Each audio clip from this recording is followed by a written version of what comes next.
Fala enxadristas, tudo bem? Hoje vamos dar sequência à nossa série de partidas analisadas e a partida de hoje foi jogada no ano de 1980 no Campeonato Brasileiro Feminino de Xadrez entre duas campeãs brasileiras. A primeira, a maior jogadora do nosso país em todos os tempos, a mestra internacional Ruth Cardoso, frente a Lígia Carvalho. Vamos ver como Ruth Cardoso superou a sua adversária jogando com as brancas.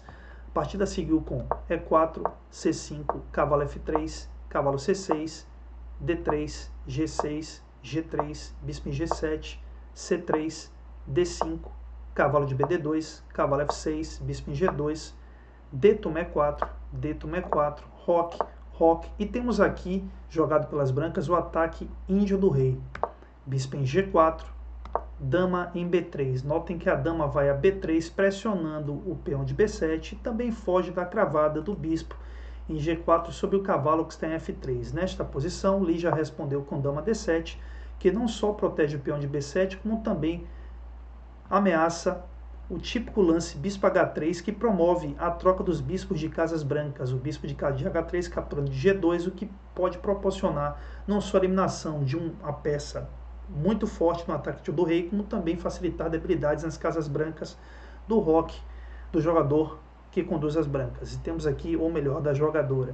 E temos torre A1, torre A B8, A4, que evita a expansão do peão de B5 nesta posição, bispo em H3 e cavalo F1. Notem que Ruth Cardoso não se preocupa com a troca dos bispos nesta posição e leva o seu cavalo F1, que vai também liberar a ação do bispo que está em C1 para chegar a casas como E3 ou a F4, pressionando a torre que está em B8 das pretas. E aqui, Lígia seguiu com bispo captura G2, temos rei captura G2, dama D3. A indicação de dama D3 nesta posição é do movimento C4, que vai tentar mobilizar as ações do peão de C3 e do peão de B2 das brancas. Mas aqui, Ruth Cardoso segue com bispo em F4, atacando a torre que está em B8, temos C4 jogado, dama A2, torre C8. E após torre C8, temos o lance torre de AD1, dama vai a C2 e torre em D2 por parte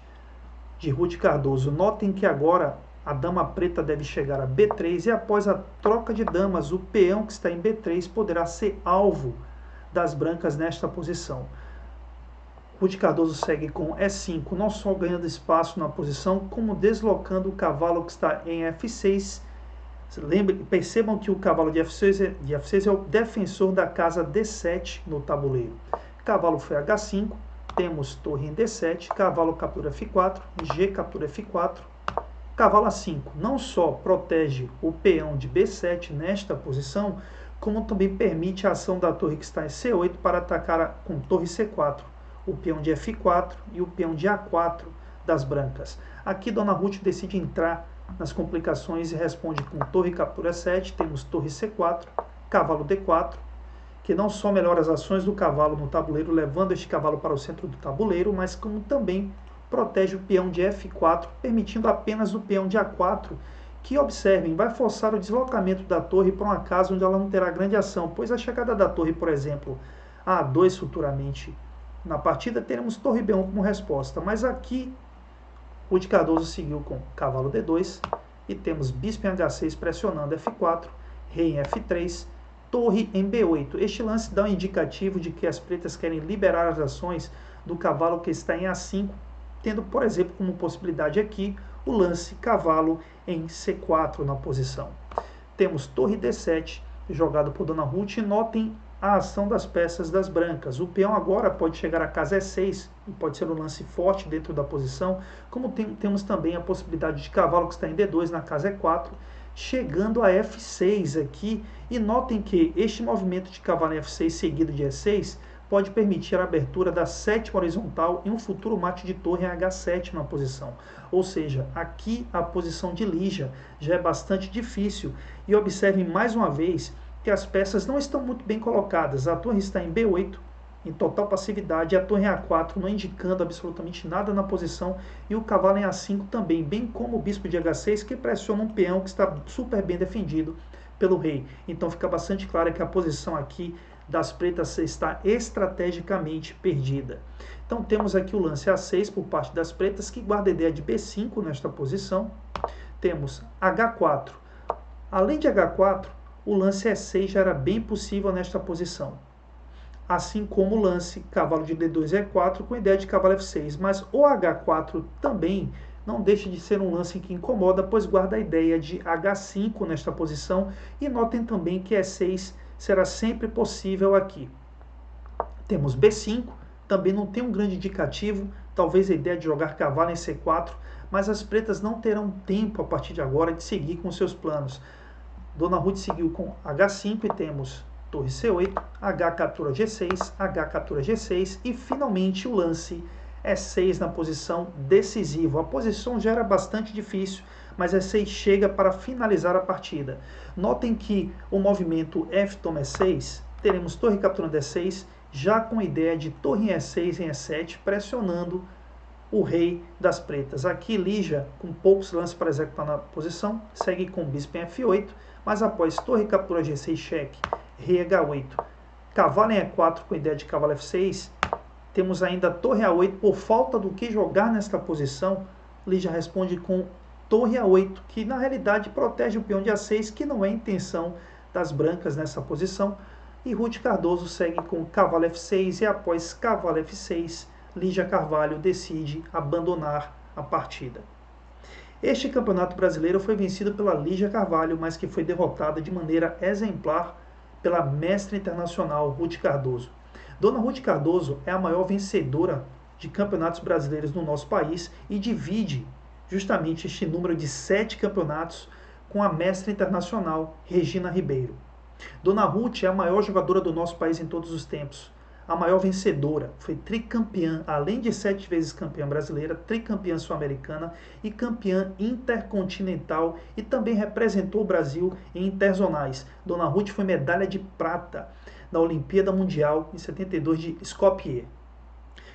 Detalhe, ela era a enxadrista número 1 do Brasil, nosso primeiro tabuleiro, e garantiu esta medalha de prata histórica. Na melhor participação feminina na Olimpíada Mundial, um 10º lugar nosso país alcançou nesta Olimpíada. Fantástico o resultado, a nossa equipe realmente era muito talentosa.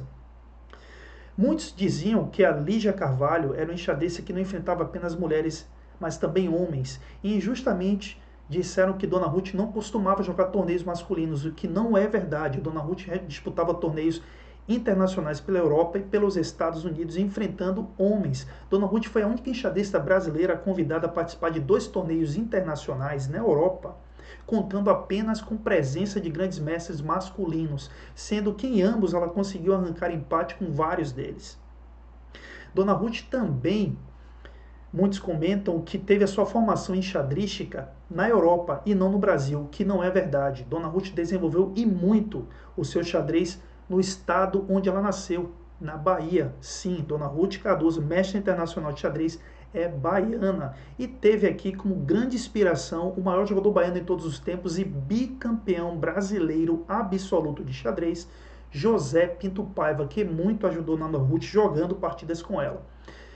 Sem sombra de dúvidas, Dona Ruth é a maior enxadrista do nosso país em todos os tempos. Claro que temos outros grandes nomes, a exemplo da atual campeã brasileira, Juliana Teral. E acredito até que Juliana vai alcançar Dona Ruth no número e Regina Ribeiro no número de campeonatos brasileiros e quem sabe até se tornar a maior jogadora do nosso país, mas no momento, sem sombra de dúvidas, devido aos números de títulos que possui, Dona Ruth é sem sombra de dúvidas, volto a repetir, a maior jogadora do nosso país em todos os tempos. Eu tive o prazer de conhecê-la, de jogar contra ela e conversar muito com ela sobre xadrez. Para aqueles que não sabem, Dona Ruth era amiga de Bob Fischer e também casada com um grande mestre famoso que já esteve entre os 10 melhores jogadores de xadrez na lista do rating da FIDE, Paul Benko. Creio que todos conhecem ele. Então, observem a história que Dona Ruth construiu enquanto viva no nosso mundo. Dona Ruth agora se encontra no outro plano, mas está aqui hoje eternizada no nosso canal por merecer bastante isso. Espero que vocês tenham gostado deste vídeo, espero que vocês tenham gostado da análise, espero que vocês retornem para assistir outros vídeos, deixem os seus likes para dar apoio ao nosso canal e visibilidade, para que a gente possa também continuar produzindo este vídeo. Até a próxima!